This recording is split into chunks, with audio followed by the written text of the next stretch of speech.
La oposición es la suerte que le toca a todos aquellos a quienes emplea Dios para que prediquen verdades aplicables, especialmente a su época. Había una verdad presente o de actualidad en los días de Lutero, una verdad que en aquel tiempo revestía especial importancia. Y así hay ahora una verdad de actualidad para la iglesia en nuestros días. Porque el Señor es el Espíritu. A continuación, el programa Restaurando la Verdad Presente. Muy buenos días, mis queridos hermanos, y bienvenidos a su programa radial Restaurando la Verdad Presente. Les habla para ustedes en esta hermosa mañana Jeffrey Mercado y me acompaña mi esposa Minerva Vázquez. Le damos un cordial saludo a cada uno de ustedes, mis queridos amigos, que nos escuchan a través de estas ondas radiales y a través de internet. Que el Señor les bendiga. Amén. Mis queridos hermanos, tenemos un tema muy especial para ustedes en esta mañana que lleva por título Lo más importante de la ley. Por lo tanto, le vamos a pedir a Minerva que nos lleve al trono de la gracia para empezar este tema con la autoridad del cielo. Oramos. Bendito Dios y Padre eterno, alabado y exaltado sea su santo y bendito nombre en esta hora. Padre Santo, gracias por su inmenso amor, gracias, por su bondad y su misericordia. Y gracias, Padre, porque nos trajo con bien hasta este lugar. Gracias porque nos cuidó durante el día y nos protegió, Señor. Le pedimos, Padre, que bendiga este programa de principio a fin. Amén. Que no sean nuestras palabras, sino su palabra la que esté hablando. Te pido que también que bendigas a cada radio oyente, amén, que le des discernimiento, Señor, para que puedan entender tu palabra. También te pido por las peticiones que se exponen en las redes sociales, obra en cada una de ellas conforme a tu santa y divina voluntad. Amén. Y muy especial te pido por Iris, que se encuentra hospitalizada, Señor, con una alta presión. Te pido también por Elba, por Ana Hilda, y también por mí, Señor, que estoy con una alergia. Te pido, Padre, que tú tomes control totalmente de nuestra salud. Gracias, Señor, por escucharnos. Gracias por tu Hijo amado Cristo Jesús. Y gracias, Señor, porque nos permites poner tu palabra con claridad. Sí, en el nombre de Jesús lo pedimos. Amén y amén. Amén. Gracias, Padre. Bien, mis queridos hermanos, reciban todos un caluroso saludo de parte de este ministerio y entremos entonces en tema.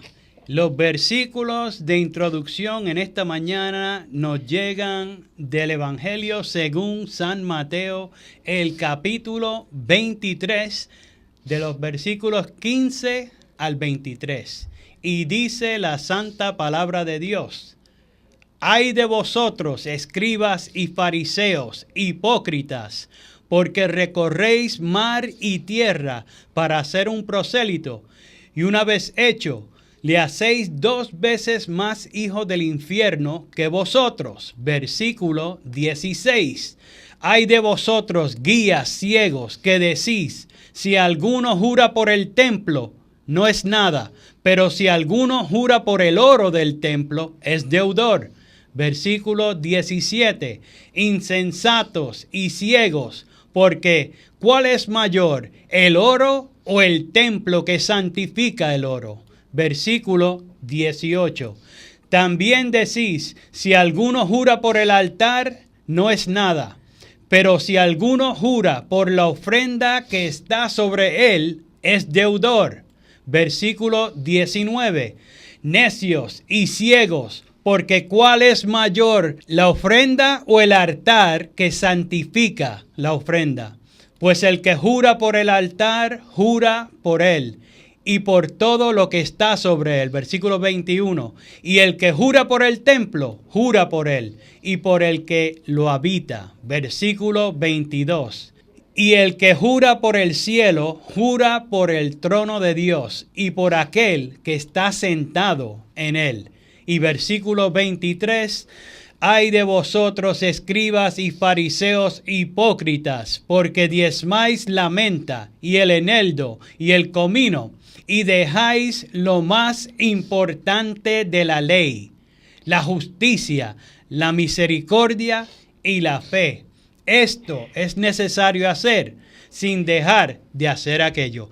Mis queridos hermanos, los que tengan oídos para oír, oigan lo que el Espíritu dice a las iglesias.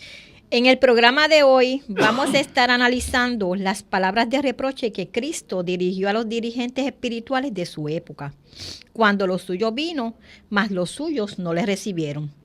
Aunque hoy día la ala libertina domina el escenario del cristianismo, que ha decidido apartarse de lo que enseña la Biblia, vamos a echarle un vistazo al otro bando, los que voluntariamente han elegido poner por obra lo que ya Cristo condenó en el pasado, cuando vino por primera vez. Lo que fueron nuestros versículos de introducción demuestran claramente lo que Cristo tuvo que enfrentar y cómo trabajó la situación. Hoy muchos piensan que eso solo se aplicó a aquel entonces, pero desconocen que aún en el tiempo del fin habrían algunos que repetirían la historia. En el programa de hoy vamos a repasar esta lamentable condición para que nadie sea engañado a revivir este terrible error. Por lo tanto, le pedimos a nuestro Padre Celestial que nos dirija de principio a fin, para que comuniquemos solamente su verdad, a la altura de su santa palabra. Amén. Y para que mediante el ministerio de sus santos ángeles estas palabras puedan calar hondo en el corazón pensante de todos los que nos escuchan hoy. Padre Santo, que el programa de hoy pueda ser de bendición para todo aquel que te está buscando de todo corazón. En el nombre y por los méritos de tu Hijo amado, Cristo Jesús, lo pedimos, quien ministra a favor nuestro, en el lugar santísimo del santuario celestial. A Él sea la gloria y la honra, por los siglos de los siglos. Amén. Amén. Alabado sea su santo y bendito nombre. Bien, mis queridos hermanos, comencemos entonces el estudio de hoy. Una lección que en ocasiones no había sido bien comprendida por los dirigentes religiosos del antiguo pueblo de Dios en cuanto a las preciosas verdades que emanaban directamente del santuario terrenal. Era la lección divina acerca de la misericordia. Noten, la manifestación de la presencia de Dios o la Santa Shekinah aparecía justamente sobre la tapa del arca del pacto, que contenía las tablas de la sagrada ley moral y espiritual de los 10 mandamientos de Dios. Esa tapa era conocida como el propiciatorio o el asiento de la misericordia. Ahora noten, la ley de Dios estaba guardada debajo de esa tapa, dentro del arca. Era la gran regla de justicia y juicio. Esa ley es la norma del juicio, como bien presenta Santiago, capítulo 2, versículo 12, donde dice: así hablad y así obrad, como los que habéis de ser juzgados por la ley de la libertad. Y presten mucha atención cómo continúa diciendo el versículo. En Santiago capítulo 2 versículo 13 se nos dice: porque juicio sin misericordia se hará con aquel que no hiciere misericordia, y la misericordia triunfa sobre el juicio. Muy interesante. Dios siempre ha anhelado que su pueblo sea misericordioso de la misma forma que lo es Él. Amén. Esa ley determinaba la muerte del transgresor. En otras palabras, lo condenaba. Pero encima de la ley estaba el asiento de la misericordia, donde se revelaba la presencia de Dios y desde el cual, en virtud de la expiación, se otorgaba perdón al pecador arrepentido. Amén. Así, en la obra de Cristo en favor de nuestra redención, simbolizada por el servicio del santuario, la misericordia y la verdad se encontraron, la justicia y la paz se besaron, como dice el Salmo 85:10.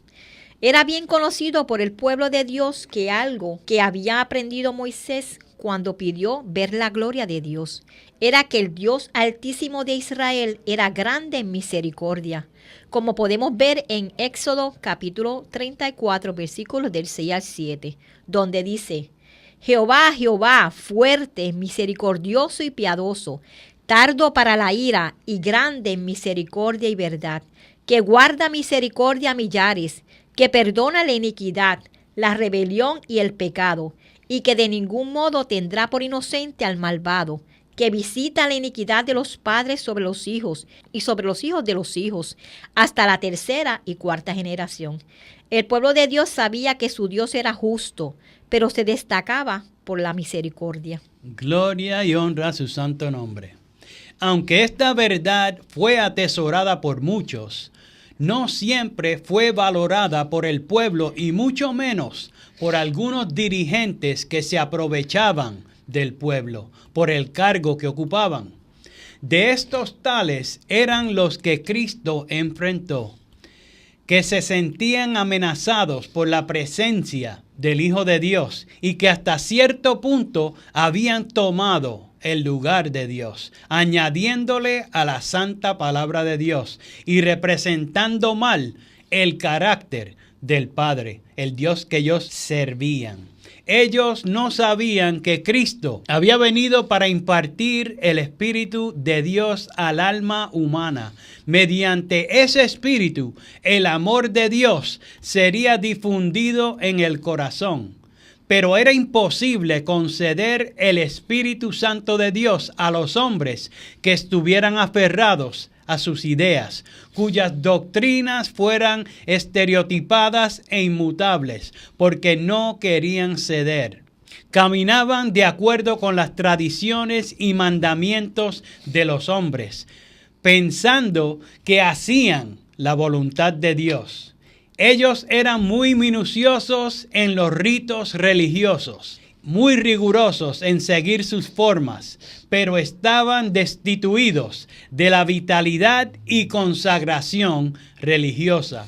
Fueron representados por Cristo como los cueros secos que entonces se usaban como recipientes para el vino.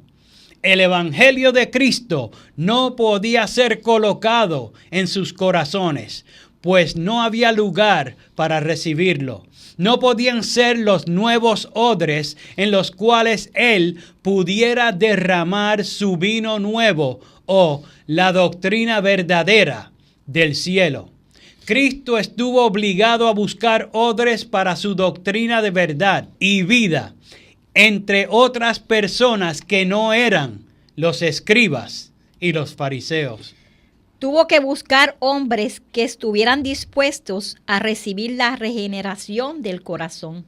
Vino a dar nuevos corazones a los hombres, corazones como el corazón de Dios, el Padre. Él dijo, os daré corazón nuevo. Pero los que tenían justicia propia en aquellos días y los de estos días que han decidido imitarlos, no sentían ni sienten la necesidad de tener un corazón nuevo.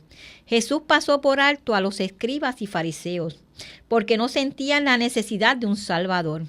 Estaban adheridos a formas y ceremonias. Estos servicios habían sido instituidos por Cristo mismo. Habían estado llenos de vitalidad y belleza espiritual. Pero los judíos habían perdido la vida espiritual de sus ceremonias y se aferraban a las formas muertas después de que la vida espiritual se había extinguido entre ellos. Cuando se apartaron de los requerimientos y mandamientos de Dios, procuraron reemplazar el lugar de lo que había perdido, multiplicando sus propios requisitos y haciendo demandas más rigurosas que las que había hecho Dios. Y mientras se hacían más rígidos, menos manifestaban el amor y el Espíritu de Dios. Por eso, Cristo dijo al pueblo en Mateo capítulo 23, versículos del 2 al 7. En la cátedra de Moisés se sientan los escribas y los fariseos. Así que todo lo que os digan que guardéis, guardadlo y hacedlo. Mas no hagáis conforme a sus obras, porque dicen y no hacen. Porque atan cargas pesadas y difíciles de llevar, y las ponen sobre los hombros de los hombres. Pero ellos ni con un dedo quieren moverlas. Antes hacen todas sus obras para ser vistos por los hombres, y extienden los flecos de sus mantos, y aman los primeros asientos en las cenas, y las primeras sillas en las sinagogas, y las salutaciones en las plazas, y que los hombres los llamen Rabí, Rabí. Mis queridos hermanos, la iglesia remanente o la iglesia del tiempo del fin está llamada a atravesar una experiencia similar a aquella de los judíos. Y el testigo fiel que andaba en medio de los 7 candeleros de oro tiene un solemne mensaje que mostrar a su pueblo hoy.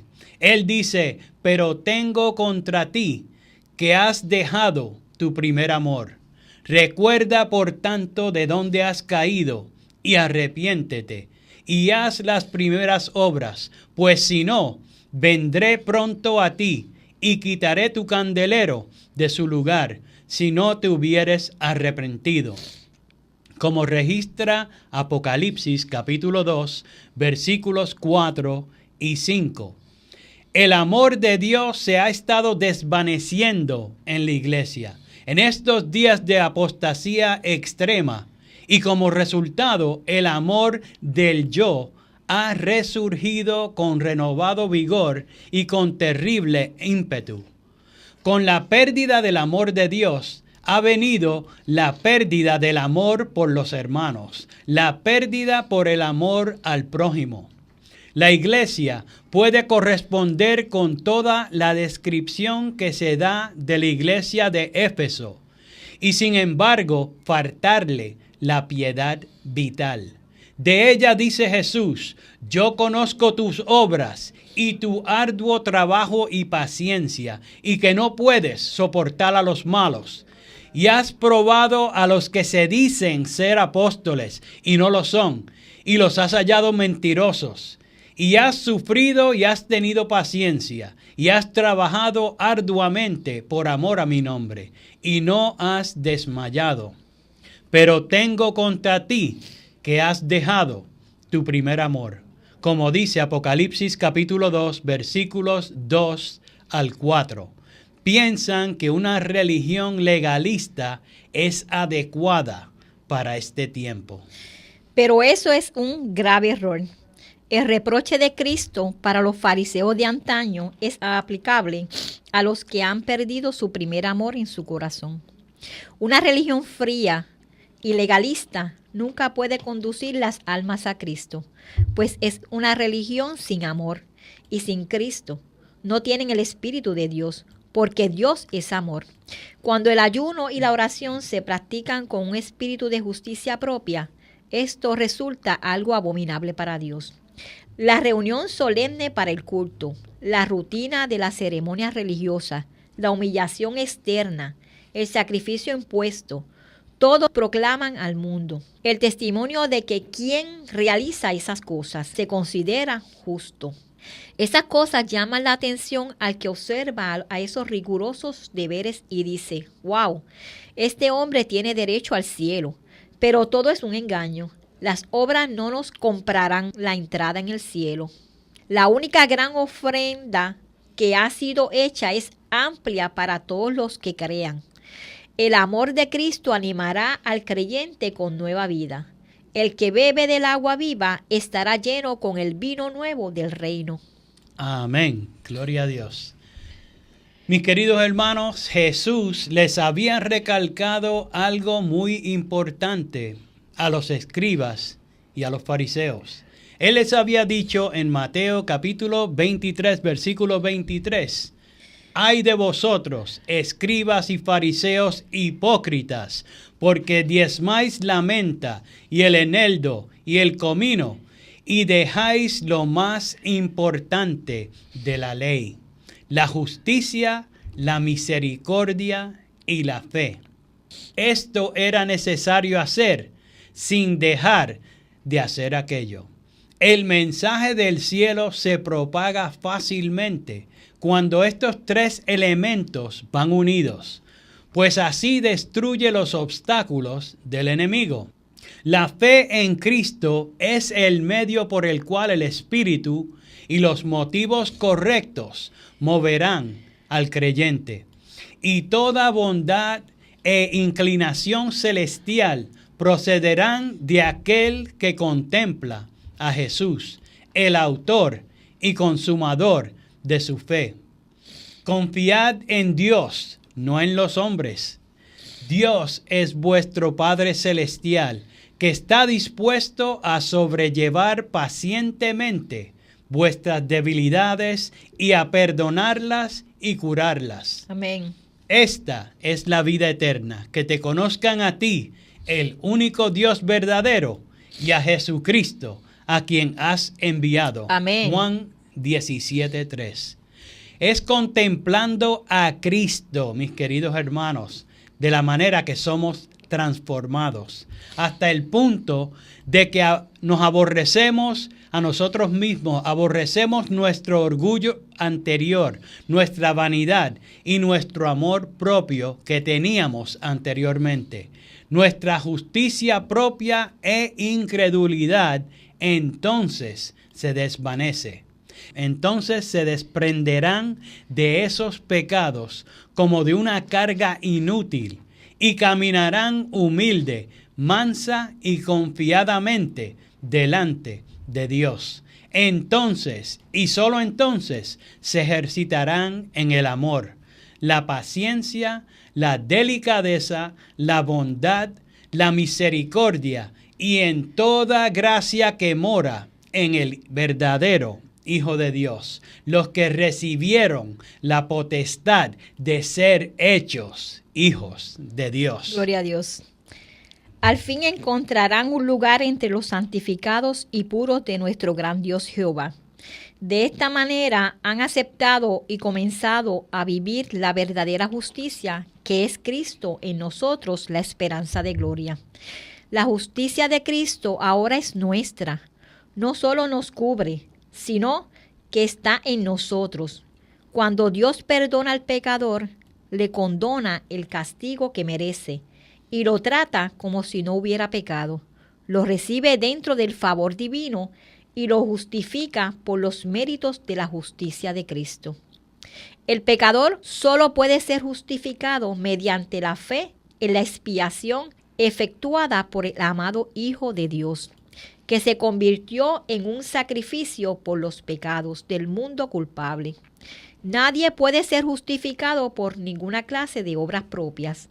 Puede ser librado de la culpabilidad del pecado, de la condenación de la ley, del castigo de la transgresión, solo por virtud de los sufrimientos, muerte y resurrección de Cristo. La fe es la única condición por la cual se puede obtener la justificación. Y la fe implica no solo creer, sino confiar. Muchos tienen una fe nominal. Tristemente. Tienen una fe nominal en Cristo, pero no saben nada de aquella vital dependencia en Cristo, la cual se apropia de los méritos de un Salvador crucificado y resucitado. Santiago dice de esa fe nominal: tú crees que Dios es uno, bien haces. También los demonios creen y tiemblan. Mas ¿quieres saber, hombre vano, que la fe sin obras es muerta? Esa cita la encontramos en Santiago capítulo 2, versículos de 19 y 20. Muchos reconocen que Jesucristo es el Salvador del mundo, pero al mismo tiempo se mantienen apartados de Él y no aprovechan la ocasión de arrepentirse de sus pecados. Tristemente, mis queridos hermanos, no se aprovechan de aceptar a Jesús como a su Salvador personal. Su fe es simplemente el asentimiento de la verdad en su mente y en su juicio, pero la verdad no penetra en el corazón para que santifique el alma y transforme el carácter. Porque a los que antes conoció, también los predestinó para que fuesen hechos conforme a la imagen de su Hijo, para que Él sea el primogénito entre muchos hermanos. Y a los que predestinó, a estos también llamó. A los que llamó, a estos también justificó. Y a los que justificó, a estos también glorificó. Romanos capítulo 8, versículos 29 y 30. El llamamiento y la justificación no son una y la misma cosa. El llamamiento es la atracción del pecador hacia Cristo y es una obra efectuada en el corazón por el Espíritu de Dios, que convence de pecado e invita al arrepentimiento. Muchos se confunden en cuanto a lo que constituye los primeros pasos en la obra de la salvación. Piensan que el arrepentimiento es una obra que debe hacer por sí mismo el pecador a fin de que pueda ir a Cristo. Piensan que el pecador por sí mismo debe procurar capacitarse para obtener la bendición de la gracia de Dios. Pero si bien es cierto que el arrepentimiento debe preceder al perdón, pues solo es aceptable ante Dios el quebrantado y contrito de corazón. Sin embargo, el pecador no puede producir por sí mismo el arrepentimiento, ni puede prepararse para ir a Cristo. Dios lo atrae con cuerdas de amor. Amén. A menos que se arrepiente el pecador, no puede ser perdonado. Pero la cuestión a decidir es si el arrepentimiento es obra del pecador o es una dádiva de Cristo. ¿Debe esperar el pecador hasta que esté lleno de remordimiento por su pecado antes de que pueda ir a Cristo? El primer paso hacia Cristo se da gracias a la atracción del Espíritu de Dios. Cuando el hombre responde a esta atracción, avanza hacia Cristo a fin de arrepentirse. Se representa al pecador como una oveja perdida, y una oveja perdida nunca vuelve al aprisco a menos que sea buscada y llevada de vuelta al redil por el pastor. Amén. Nadie puede arrepentirse por sí mismo y hacerse digno de la bendición de la justificación. Continuamente el Señor Jesús procura impresionar la mente del pecador y atraerlo para que contemple al Cordero de Dios que quita los pecados del mundo. Lo más importante de la ley es la justicia, la misericordia y la fe. Y todo esto lo obtenemos de Dios por medio de su Hijo amado y mediante el ministerio de sus santos ángeles. La provisión del cielo puede ser una realidad en tu vida, amigo y hermano que me escuchas hoy. Aprovecha esta oferta que todavía está a tu disposición para que tengas vida en abundancia y de calidad suprema. Amén. Mis queridos hermanos, no tenemos tiempo para más. Les habló para ustedes Jeffrey Mercado y Minerva Vázquez. Hasta el próximo programa. Que el Señor les bendiga. Para copia del programa de hoy, o si quieren apoyar el programa radial Restaurando la Verdad Presente, favor llamar al 787-238-8859. 787-238-8859. Y recuerden, 1 Corintios 8:6. Nosotros, empero, no tenemos más de un Dios, el Padre, del cual son todas las cosas y nosotros en Él, y un Señor Jesucristo, por el cual son todas las cosas y nosotros por Él. Que el Padre de nuestro Señor Jesucristo les bendiga.